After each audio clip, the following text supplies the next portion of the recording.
Donc c'est une application. On va la voir à travers un exemple concret. Donc il s'agit d'automatiser une opération de perçage. D'accord? Au lieu de la faire manuellement, on va essayer de l'automatiser. Donc, on a ici une pièce brute et on désire exécuter ici un trou de ce côté, un trou de ce côté-là. Donc, on va faire une opération de perçage. Bon, l'automatisation de ce côté-là va être exactement identique à l'autre côté, donc on va s'intéresser au côté droit. Donc vous savez que l'opération de perçage s'effectue grâce à un forêt, d'accord? L'outil de perçage c'est le forêt. Et donc l'appareil qui va nous actionner le forêt, on va l'appeler une unité de perçage. Donc unité de perçage, pour cette unité de perçage, donc on a besoin d'un certain mouvement pour que l'outil puisse forer, percer la pièce. Donc quels sont les mouvements dont on a besoin? Tout d'abord, on a besoin d'un mouvement de coupe, donc rotation de l'outil, à une certaine vitesse bien sûr, qui dépend, comme vous le savez, de la vitesse de coupe que vous désirez. Et de deux mouvements, un mouvement d'avance pour percer la profondeur désirée et un mouvement de translation aussi, mais dans l'autre sens, pour dégager l'outil, après avoir percé la pièce. Donc on a besoin de trois mouvements. Donc cette unité de perçage, à quoi elle va ressembler, par exemple? Voici un exemple d'une unité de perçage, d'accord, qu'on utilise dans l'industrie. Et ça, c'est le schéma cinématique de cette unité de perçage. Donc en gros, rapidement, l'unité de perçage, il y a un moteur électrique, voici le moteur électrique, qui va transmettre le mouvement de rotation à travers une transmission, d'accord. Ici, il s'agit de système poulie-courroie, plus engrenage, les roues dentées. Donc, ce mécanisme, cette transmission va nous fournir le mouvement de coupe, le mouvement de rotation, d'accord, le mouvement de coupe. De quoi? De la broche. La broche, comme vous le savez, c'est la pièce qui va recevoir l'outil de perçage qui est le forêt. Donc, voici le premier mouvement. Il nous reste les deux translations, c'est-à-dire la sortie de l'outil et le dégagement. Il va être fourni ici par un vérin pneumatique, d'accord. Donc vous avez, on a besoin, donc double effet, donc on a besoin de deux orifices, un orifice O1 pour faire sortir la tige et un orifice O2 dans lequel on va envoyer de l'air comprimé pour la faire reculer ou bien la faire rentrer. Et comme vous voyez ici, cette liaison encastrement avec la broche, et donc lorsque la tige va sortir, elle va faire sortir la broche dans laquelle est fixé l'outil de perçage qui est le forêt. Et donc dans à la sortie de la tige, on va avoir le mouvement d'avance de l'outil. Et la rentrée de la tige, on va avoir le dégagement de l'outil. D'accord? Et donc, on va automatiser cette opération. Donc,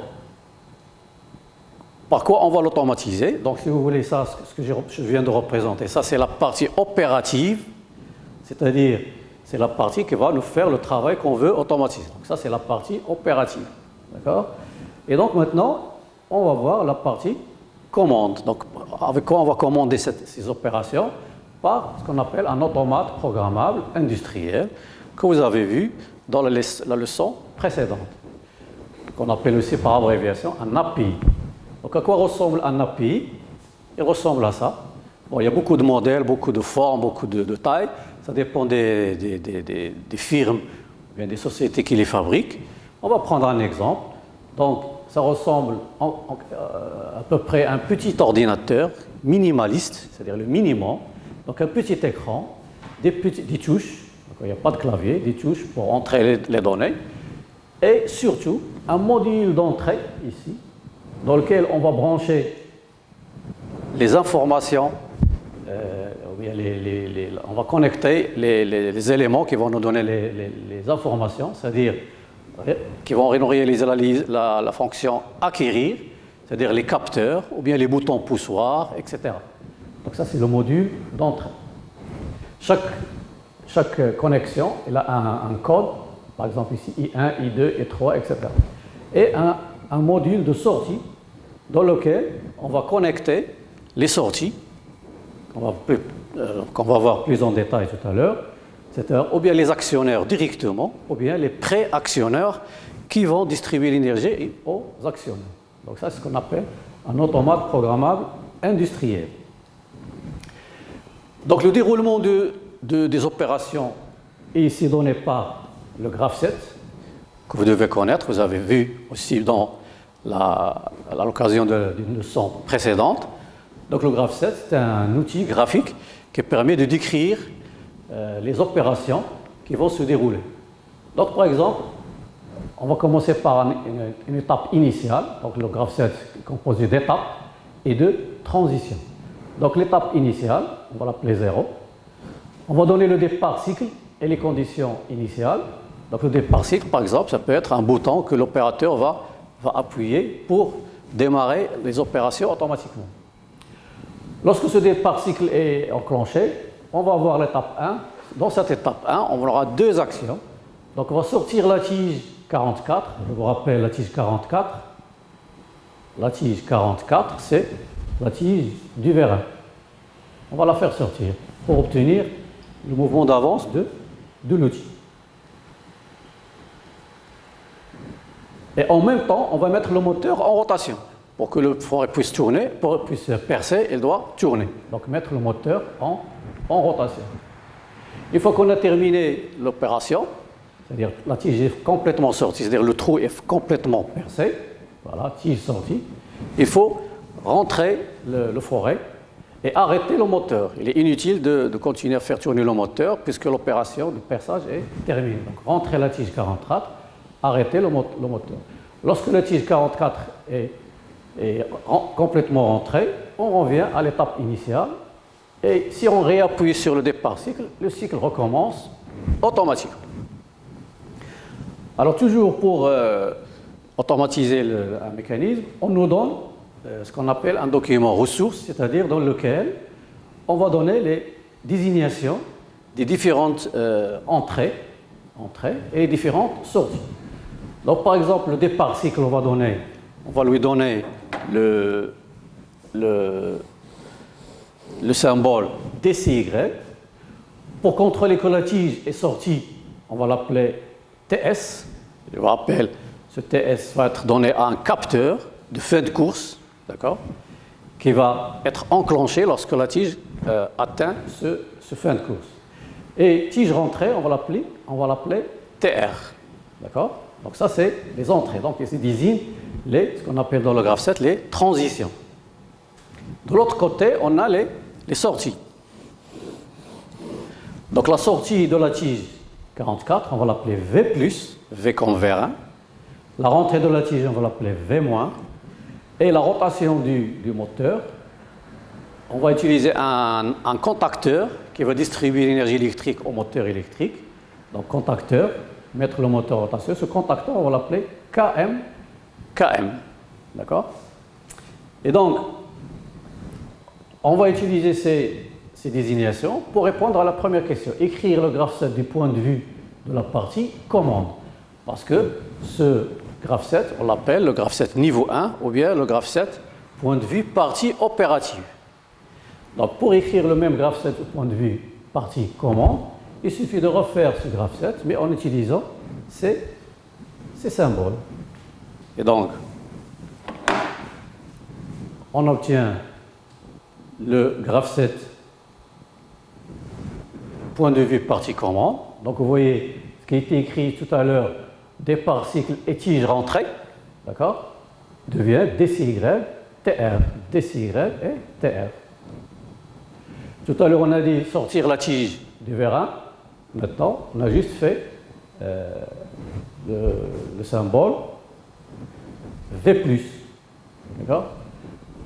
Même chose pour tige sortie, donc c'est TS.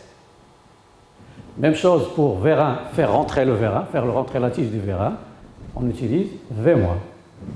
D'accord? Donc on a utilisé ces symboles-là pour les entrées et ces symboles-là pour les sorties.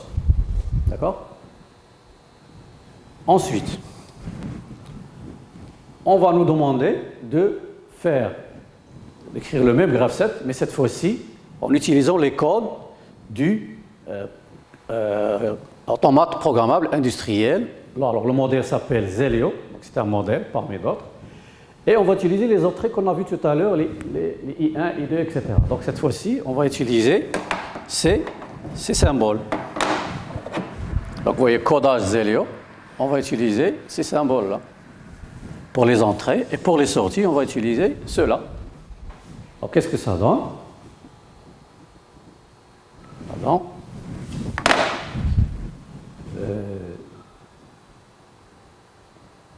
C'est un petit souci.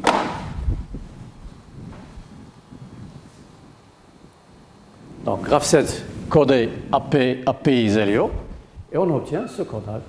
Vous voyez? Donc, c'était comme ceci. On obtient les symboles qu'on a vus tout à l'heure.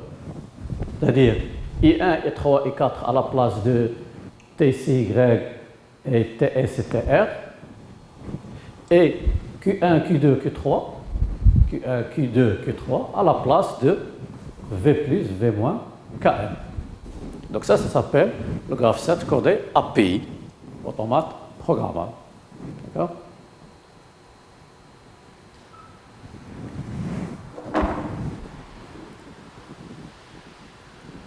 Ensuite, on nous demande d'écrire les équations correspondant à ce graph7 codé API. D'accord? Et donc là, il faut rappeler les règles de progression du graph7. D'accord? Donc, la règle est la suivante. Pour activer une étape, pour qu'une étape soit active, il suffit que l'étape précédente soit active et que la transition entre les deux soit vraie. D'accord? Donc, par exemple, pour activer M1, il suffit que M0 soit active et que I2 et I4 soient vrais. C'est-à-dire I2 égale à 1, I4 égale à 1. Pour désactiver une étape, il suffit que l'étape qui la suit soit active. Donc, pour désactiver M1, il suffit que M2 soit active. Au passage, ici, j'ai oublié de le préciser, dans le graph7 codé API, les étapes sont remplacées par une variable qu'on lui donne le nom de l'étape correspondante. Ici, c'était l'étape 0, elle est remplacée par une variable M0. L'étape 1 est remplacée par une variable M1 et ainsi de suite. Donc, par exemple, pour activer l'étape 0, d'accord, on va l'appeler SM0, ça veut dire en anglais 7M0. 7, ça veut dire mise à 1, to set, d'accord. S, ça veut dire activer, d'accord. Donc, j'ai dit, pour activer M0, il suffit que l'étape précédente qui la précède, donc l'étape qui est précédente, c'est M2. Donc M2 et la transition qui est entre M2 et M0, c'est I4. Voilà, I4, d'accord.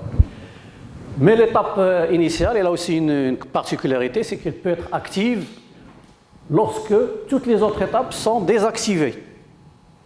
Donc les autres étapes désactivées, c'est-à-dire il ne reste que M1 et M2, donc ou M1 bar et M2 bar. D'accord?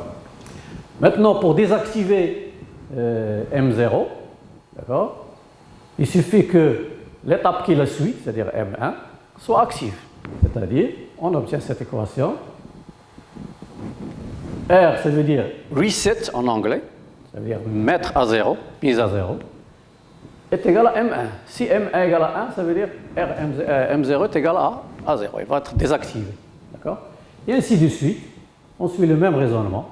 Donc, vous voyez, pour activer M1, SM1, il suffit que l'étape précédente, c'est-à-dire M0, soit active, et la transition entre les deux soit vraie, I2, I4. Et pour mettre à 0 M1, il suffit que M2 soit actif. Même chose pour M2, on obtient M1 et 3, M1 et donc pour activer SM2, il suffit que l'étape précédente soit active et la transition entre eux soit vraie, et 3. Et ainsi de suite, même chose pour RM2, on obtient RM2 égale M0 parce que M0 suit M2. Et donc on obtient les équations qui traduisent le fonctionnement de ce graphe 7. D'accord? Ensuite, on nous demande d'écrire les équations de sortie. Donc les équations de sortie, c'est les équations de ces sorties-là qu'on a utilisées ici. D'accord? Donc Q1, Q2. Donc on voit que Q1 est active lorsque M1 est active. Donc Q1 égale M1. Q2, c'est lorsque M2 qui est active. Donc Q2 égale M2. Et Q3, c'est M1. Donc Q3 égale M1. Donc on obtient les équations des sorties. Maintenant, il faut traduire ces équations en un langage qui va être compris par l'automate programmable. Donc il y a plusieurs langages utilisés, parmi lesquels le plus utilisé, on appelle le langage ladder, qu'on utilise pour programmer l'automate programmable qui va exécuter ce graphe 7. Donc, pour écrire ce graphe 7, ce programme ladder, il suffit de considérer ces variables comme des contacts électriques, d'accord? Et lorsqu'on a une fonction A, c'est-à-dire point, les contacts vont être en série. Et lorsqu'on a une fonction OU, les contacts vont être en parallèle. Et lorsqu'on a une fonction non, c'est-à-dire bar, le contact sera normalement fermé. Et lorsqu'il n'y a pas bar, le contact sera normalement ouvert. Donc par exemple, SM0, d'accord, égale à M2 et I4 plus M1 bar, il ne faut pas dire plus, mais dire ou M1 bar et M2 bar va se traduire par ce schéma électrique. Donc vous voyez, on a M2 et I4 ou M1 bar, M2 bar va nous activer la mise à 1 de M0. Et on a la même chose pour toutes les autres équations. On prend par exemple la troisième, celle-là. Donc SM1 égale M0 et I1 et I2. Voilà, SM1, donc M0 et I2 et I4. Et ainsi de suite. Il suffit de suivre la règle qu'on a dit. Lorsqu'on a une fonction A, c'est en série. Lorsqu'on a une fonction OU, c'est en parallèle. Et lorsqu'on a une fonction non, c'est un contact normalement fermé. Et puis vous avez les équations de sortie. D'accord?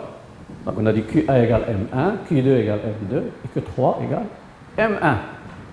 Maintenant, l'intérêt de ce automate programmable, c'est qu'on peut faire entrer ce logiciel, ce programme, juste par un ordinateur de bureau, d'accord? Il y a des applications. Lorsqu'on ouvre cette application, on trouve un écran comme ceci, et donc je pose les contacts comme je veux, ou bien fermés, ou bien ouverts, et ici c'est les sorties et les variables M1, M2, etc. D'accord? Lorsque je termine d'écrire ce langage qu'on appelle le langage ladder, ou bien le langage à contact, il y a une fonction de simulation, sans passer par la réalisation. On peut d'abord le simuler, on le simule. Lorsque ça marche, on branche l'API avec l'ordinateur, d'accord? Avec l'ordinateur, et on fait passer ce programme vers l'automate programmable. On peut utiliser aussi un autre langage, d'accord? À la place des contacts électriques, on peut utiliser des fonctions logiques, c'est-à-dire des portes logiques. On a déjà vu les portes logiques, et, ou, etc. Donc, par exemple, deux contacts en parallèle, on va mettre la fonction et, ou bien si deux contacts en série, on va mettre la fonction ou. On l'appelle un exemple de langage FBD. Et aussi, c'est utilisé à la place du langage ladder. Mais le langage ladder, il est plus utilisé que l'autre.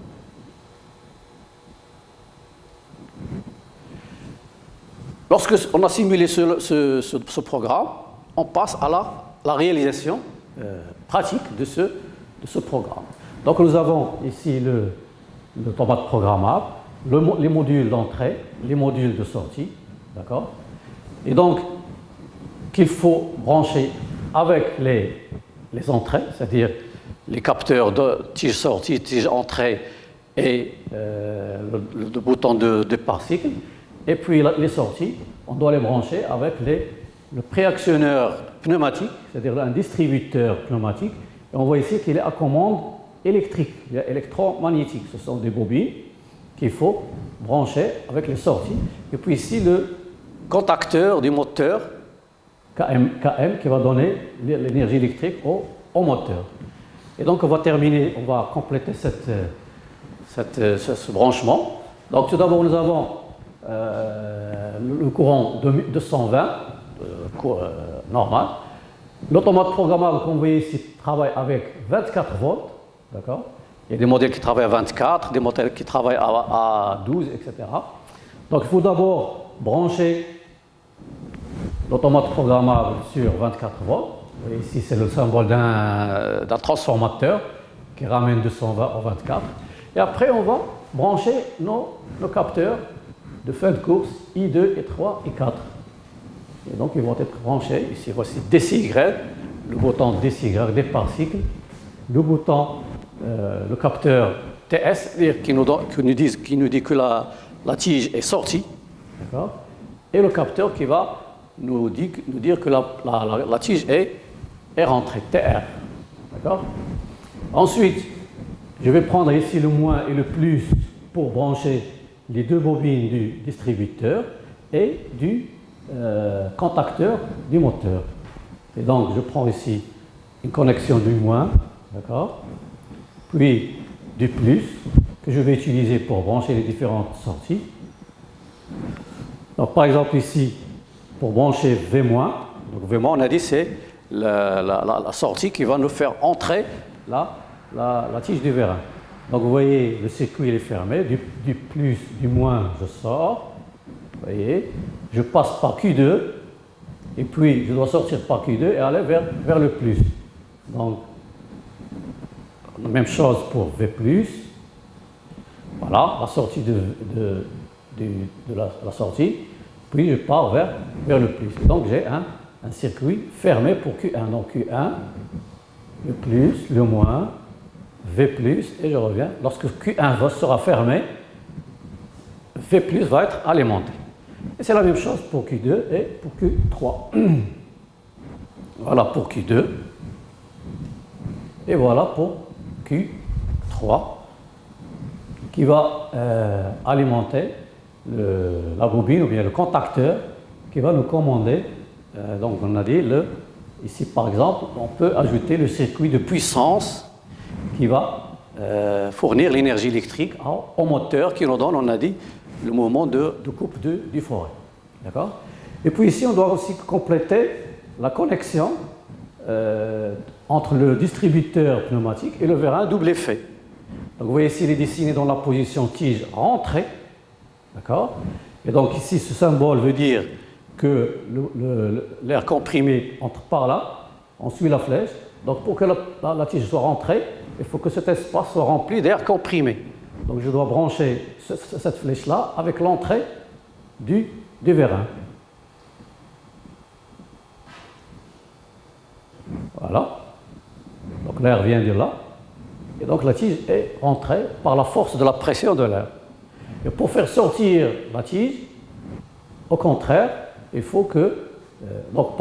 lorsque la tige du vérin est en train d'entrer, l'air qui était ici, il doit passer à l'échappement.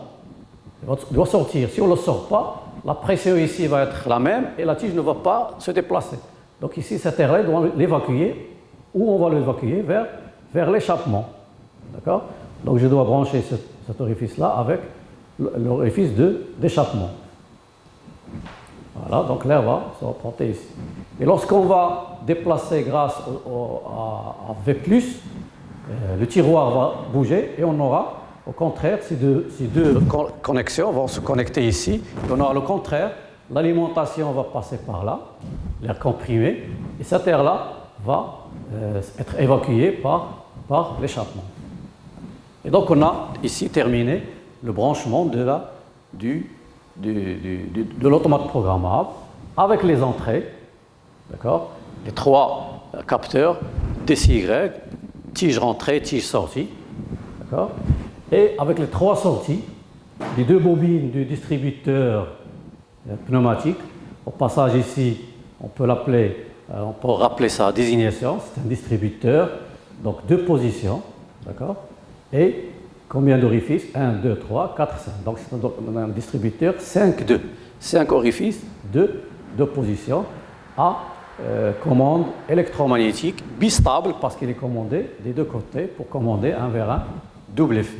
Et ici, la troisième sortie, c'est le contacteur KM qui va alimenter ici, par exemple, on a dit on peut ajouter le circuit qui va commander le circuit de puissance du moteur.